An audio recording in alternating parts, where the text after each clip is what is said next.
Herkese merhaba. Bugün arkadaşım Aybüke'nin evindeyiz ve biz bugün Dolunay ritüeli olarak bir tütsülük yapacağız. O yüzden havayla kuruyan bir kil kullanacağız. Bu yaklaşık 1 kilo olan, paketli olarak bütün her yerde bulabileceğiniz satılan kili ikiye bölüp bir parçasını ben, bir parçasını Aybüke çalışacak. Sizler de havayla kuruyan kili alarak çalışabilirsiniz. Çok basic bir tütsülük yapacağız aslında bugün. Öncelikle çok teşekkür ediyorum beni kanalına davet ettiğin için. Çok şanslıyım bugün. Hem Dolunay'ın etkisi hem de bugünün özel mesajı. Acaba videonun sonunda ne olacak diyorum. Evet, daha ismini de belirleyemedik. Tütsülük ama ne Evet. tütsülüğü olacak? Yavaş yavaş başlayacağız. Sizin için de hızlı, pratik, hemen yapılabilir, basit bir form olabilir. Aybüke'nin şu şekilde minnak bir merdanesi var. Bu minnak merdaneyi kullanmak çok daha pratik oluyor. Böyle bir şeyi yapmak biraz zor. O yüzden benim size önerim böyle bir ahşap bir plakanın üzerine minik minik parçalar halinde bunları parçalayarak bir zemin oluşturmak çok daha pratik oluyor. Bu şekilde. Tütsülük kullanıyor musun evde normalde? Evet, seviyorum. Her eve lazım bence bir tütsü. Benimki gene yuvarlak oluyor. Sen Ben de yuvarlak mı yuvarlak. dikdörtgen? Yuvarlak. Bazen dikdörtgen de yapabiliyor, bazen Hatta ben bu yaptığım tütsülüğü de Sevil'e hediye etmeyi planlıyorum. Ya, O teşekkür yüzden- ediyorum şu an. Dış Evet, sesimiz kendisi olarak. evet kameramızın önünde değil. O da dış ses olarak bize destek olacak. Sorularımızı cevaplayacak.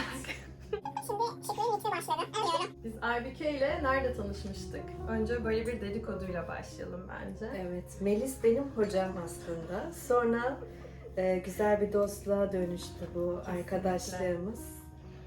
Kibele ile tanıştık. Evet, Kibele'nin Kibeli meselesi. heykeli yapmıştık.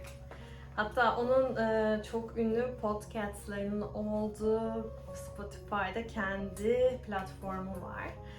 Dilerseniz oradan da bakabilirsiniz. Şöyle sen de kullan. Evet, anımızı orada neler yapmışız, ne bitmiş, Her neler şeyi çekiştirmişiz. Tüm detaylar orada. Hakikaten orada da o günle itirafların olduğu bir gün oldu. Çok değişik bir gündü bence. Bence bizim her günümüz itiraf etmekle geçiyor. Kesinlikle. Bu durumlarda ne yapıyorsun? Kimler etkileniyor? Senin aklına kalanlar neler? Sevil'in sayesinde onun olduğunu öğrendim ben. Evet, Sevil senden bir özet Sevil'den alalım. öğrenmemiz lazım Dış diye ses olarak düşünüyorum. bize kimler neyden nasıl etkili, ne yapacağız biz bu dolunay? Yengeç dolunayı diyorlar. Daha çok ben etkileniyorum.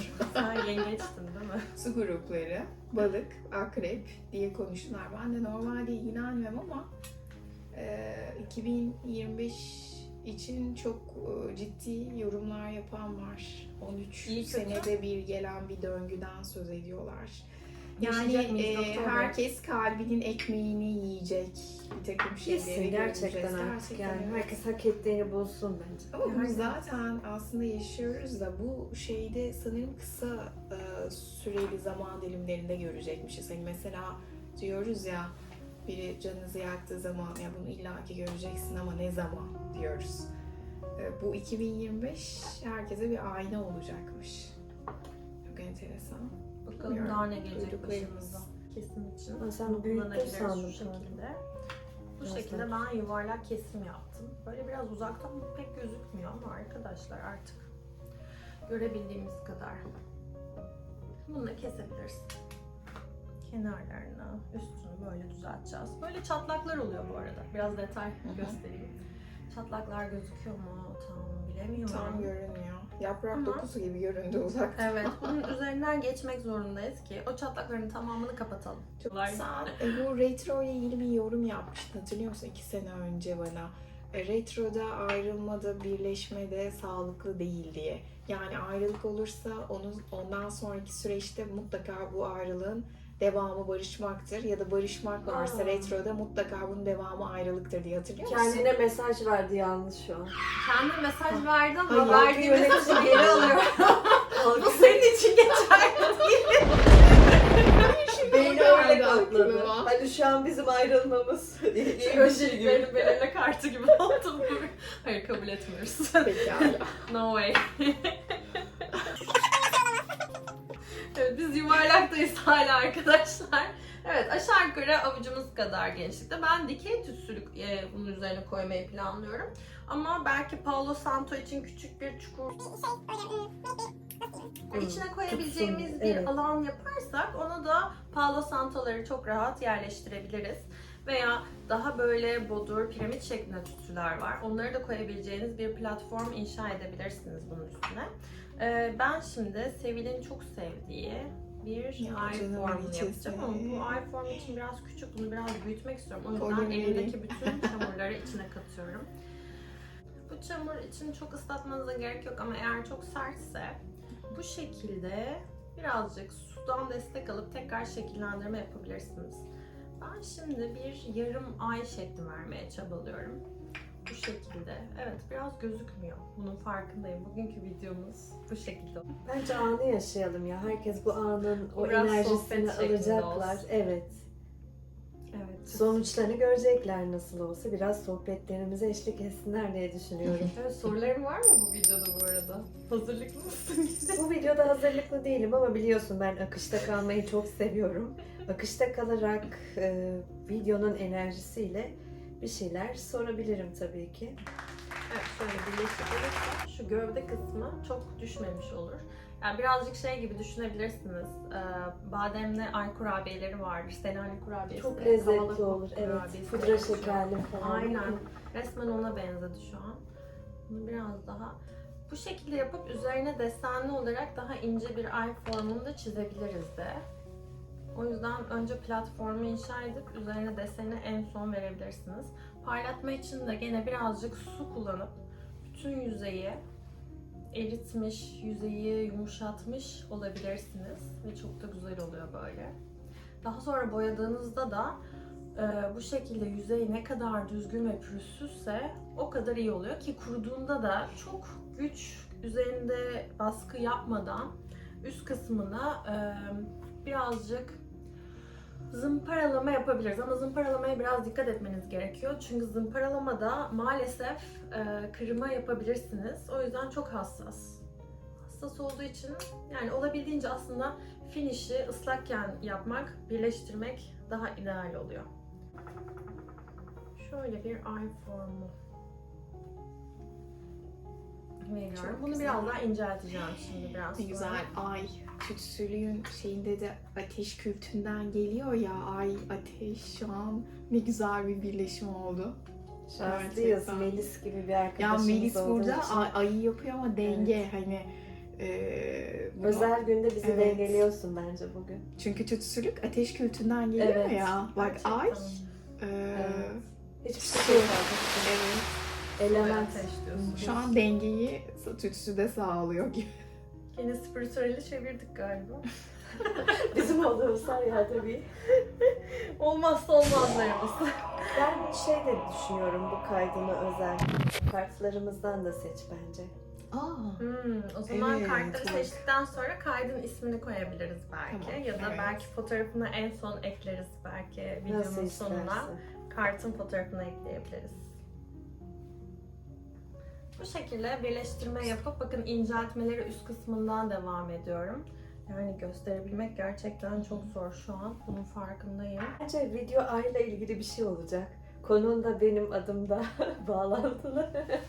O zaman direkt var olan bir kartı da koyalım. Kartı seçeyim mi? Var olan kartı mı koyalım? Bilmiyorum o an o enerji sizi ne hissettiriyorsa. Oo. Videomuza efekt. Şöyle koyayım. Güzel oldu. Evet, kimisi yıldızı çok sever, kimisi ayı çok sever. Mesela semboller bizim için değerlidir. Parlamak isteyen insanlar genellikle yıldızı çok tercih ediyor diye düşünüyorum. Hani böyle zirvede olacağım, parlayacağım. Hani ben yıldızım, tek yıldız benmişim gibi hep yorumlar yapıyorlar. Evet, dikkat ediyorum. Şöyle çok fazla var ve dövmelere dikkat ediyorum. İnsanlarda hani genelde bir kopyalaşma vardır ya, aynalaşma. Evet. Bakıyorum hani bir farklılık yok ya. Dövmenin de bir sonuçta bir hani şey vardır amacı. Önceden öyleydi ama şimdi hep bir bakıyorum genelde herkeste ya isim ya yıldız video dövmeleri. Dediğin gibi hep bir böyle parlama, Dövme en iyi ben yaptırmayı düşünüyor olacağım. muydun? Evet. Sen? Ben ilk başta dövmeye biraz karşıydım.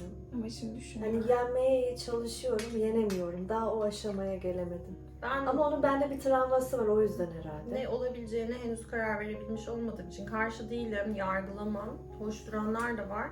Ama bir ömür boyunca üzerimde taşıyabileceğim bir sembol ne olabilir konusunda ben pek kararlı değilim o konuda. Sıkılganlık olabilir. Bir de hani onun yaşlılığında nasıl duracakmış. Evet. Sürekliliği güzel olabilecek bir şey olması lazım. Evet, sonuçta tenin buruştuğunda da güzel dursun değil mi orada? Değiştirmeyeceğin ne olabilir ki hayatında? Onu üzerinde Bence hani taşıyabilirsin. Kesinlikle eş değil bir kere. eş değil ama aileyle alakalı. Çocuk belki. Belki. Aile evet. Ve kesinlikle bu Peki niye şahısları üzerimizde taşıyalım? O da güzel bir şey.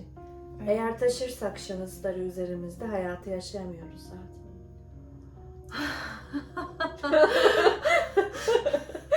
Belki gene nokta atışı. Yani bilmiyorum da semboller mesela açıcı olabilir. Enerjilerimizi dengeleyebilir semboller üzerine taşımak ama sembollerin de hangi sembol olduğu da birazcık önemli. Yani mesela sayı ve rakamları sen de çok seviyorsun. Rakamları üzerimizde koysak onun da acaba yani daimi olarak 777 rakamının üzerine taşımak ister miydin? Ben istemezdim. ben de istemezdim. O yani kanıtı yok ki. Hı hı. O 7-7 numeroloji bir tane Rus adamdan gelen bir hatırlamıyorum şu an adını ama Tesla bir matematik mühendisi miydi neydi? 9-3-5-2-0'ları Öyle bir şey. Tesla yaptı diye ben biliyordum ama galiba karıştı artık bütün bilgiler. Kronomomi mi? Tesla Öyle bir değil şey miydi? sanki Hmm. onun adı. Düşünüyorum hani eğer bilimsel bir şeyse bu veri akademi sonucunda değişen yani kanıtlara göre değişen bir yani zamanın her şeyi değiştirmesi gibi bence o da değişkenlik gösterebilir Tez, zaman. antitez gibi olar. Evet. Hı. Mantıklı aslında. O zaman bunu illa savunuyoruz anlamı içerme. Şu anki duyduğumuz bu. İleride değişebilir. Aslında çok güzel bir yaklaşım. Daha stressiz bir kabulleniş yaratıyor bu. Aa, yaşam yaşam çiçeği. ağacı. Yaşam Ben ona ağacı. inanıyorum. Köklerimiz O da bak, hoşuma çok güzel. gidiyor. sığ da ağacı. Mesela onu üzerine taşımak ister miydiniz? Ben gene istemezdim çok sevsem de. İşte o moda giremiyorum, o kafaya giremiyorum. The Fontaine filmini izlediniz mi? Hayır. Mutlaka izleyin. Bilim kurgu ve dram diyeyim hani. Hı hı. Asıl ağacı en güzel orada anlatılıyor. Onun belki bir linkini bulabilirsek ya da yazarız hangi Var, filmden 2007. bahsediyoruz diye.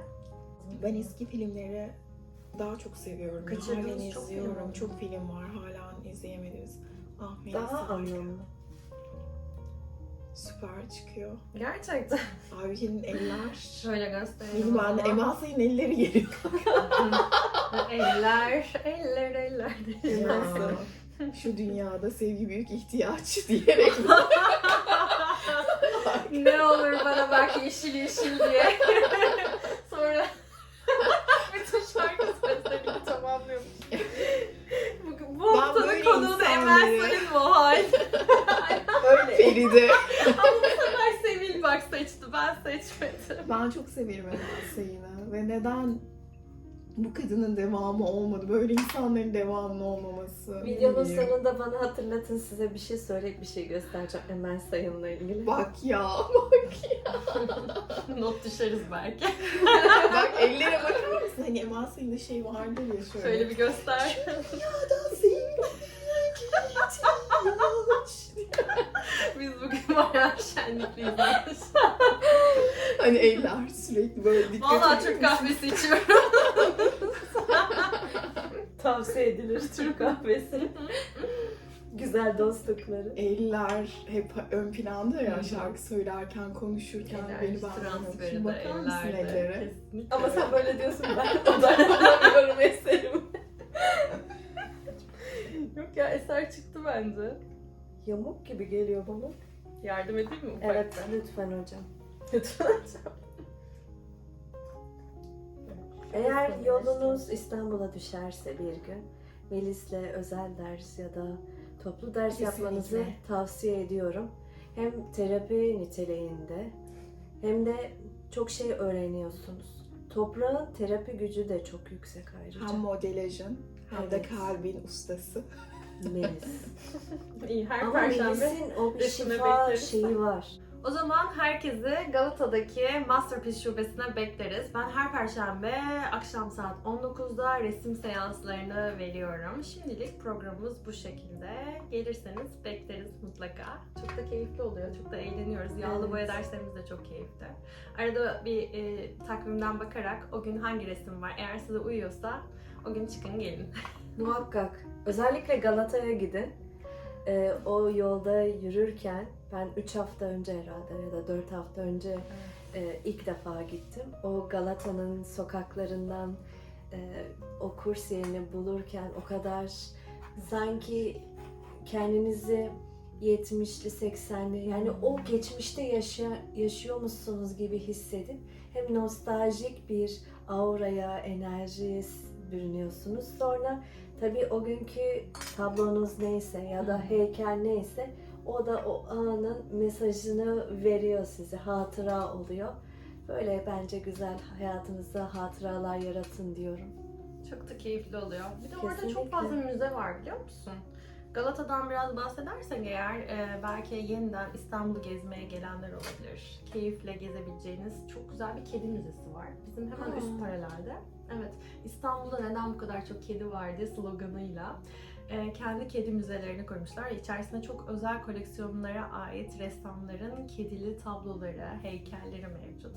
Bence Ben mutlaka gitmedim, deneyeyim. Yani bakayım, gezmelisiniz. evet. Tavsiye ederim. Bir de biraz ilerisinde çok enteresan bir şekilde malum Galata sokağında çok ünlü bir sinagogun olduğu yerde bir Musevi Müzesi var. O da bizim İstanbul kültürüne ait eski geleneksel nesne ve objelerin de sergilendiği ve tarihinden bahsedildiği çok alternatif, özel bir müze. Ona da bence seyahat edilebilir, Evet. gidilebilir. Ona da ben daha gitmedim bak.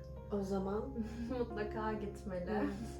Aslında evet, o alanda çok güzel müzeler var. Bir alt kısımda da Osmanlı Bankası'nın müzesi var. evet. Bir de sana çok yakın hemen 2 sokak aşağısında mı kalıyor? Tam çıkartamıyorum. Pera Palas var. Tabii Oranın orada. da özellikle pastane kısmına girip bir kahve ya da bir böyle pasta mı diyeyim artık. Enerji kapılarına inanıyor musunuz? Evet.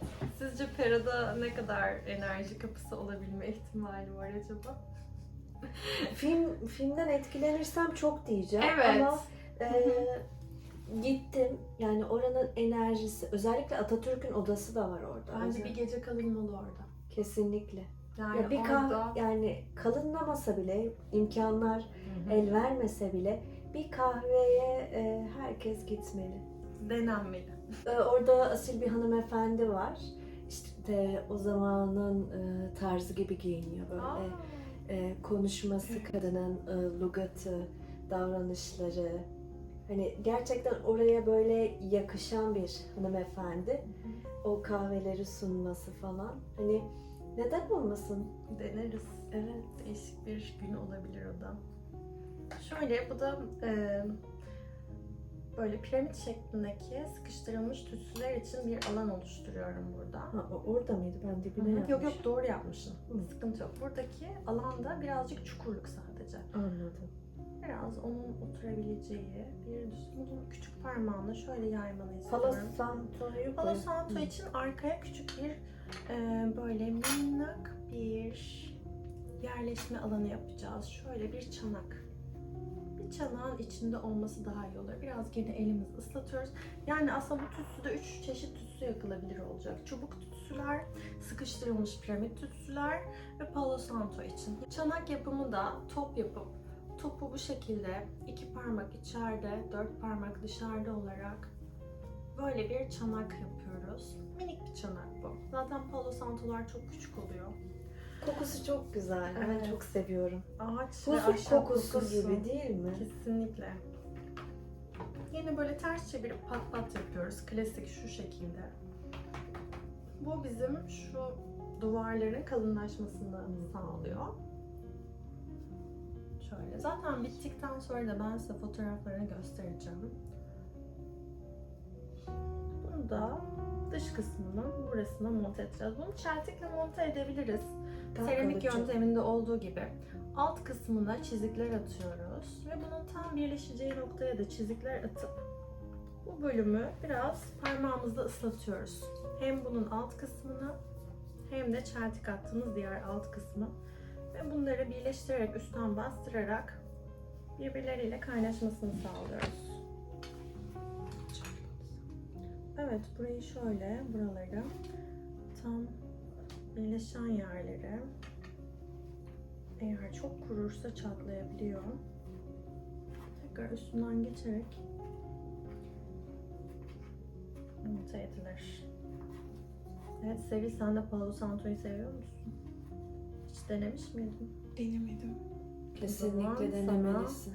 Bir de özellikle evde gezdirin diyorlar. Çünkü çok çabuk sönen bir tütsü. Evet, erken bitiyor diğerlerine göre. Deneyeceğim. Diğerlerin salınımı daha Bu şeyde uzun bulunur sürüyor. mu acaba? Evet, süsümüzün son Harikasınız. hali bu şekilde. Müthiş. Devam ediyoruz. Şimdi son rötuşlarımız. Evet Aybükeciğim. Yalnız Sevil'e de güzel bir tütsülük geliyor. Şu an çok heyecanlıyım. Evet. Bir de şu kenarına hocam ismimizi yazalım. Ben seviyorum. Şöyle sivri uçlu bir aletle sana. Bir adımı yazacağım. Tarihi de yazabiliriz isterseniz. O zaman Tarihin hepsini yazmıyorum da ben sana 2025'e geçtik ya, sanki 2025'te yaptığımız bir anı gibi.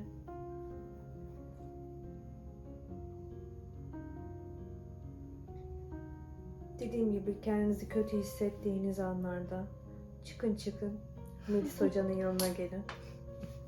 bekleriz. Boş boşuna terapilere gitmeyin. Yanlış yerlere gidiyorsunuz. Aslında sanat büyük bir terapi.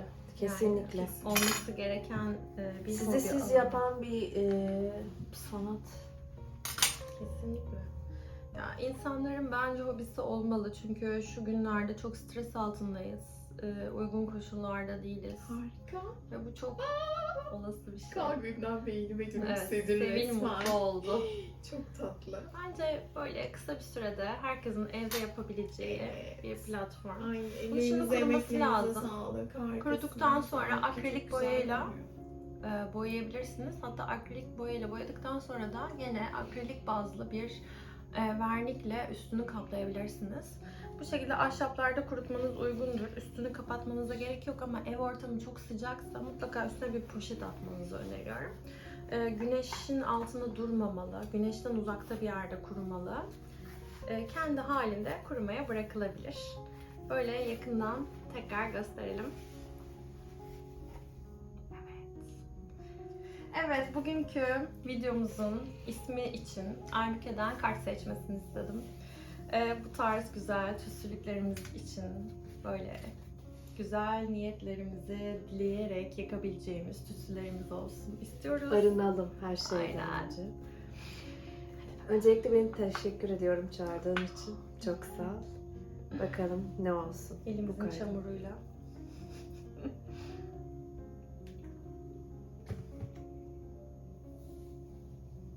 İki tane geliyor gibi ama açıyorum gözümü. 2 tane mesaj.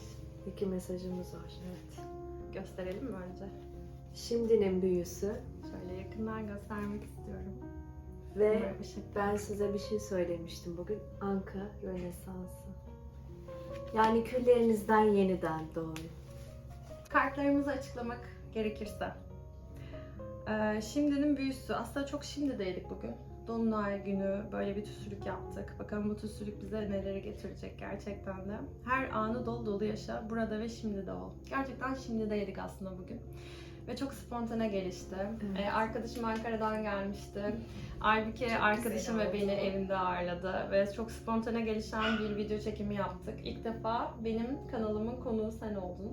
İlk defa ben bir kanala konuk oldum. Bu da benim için çok güzel.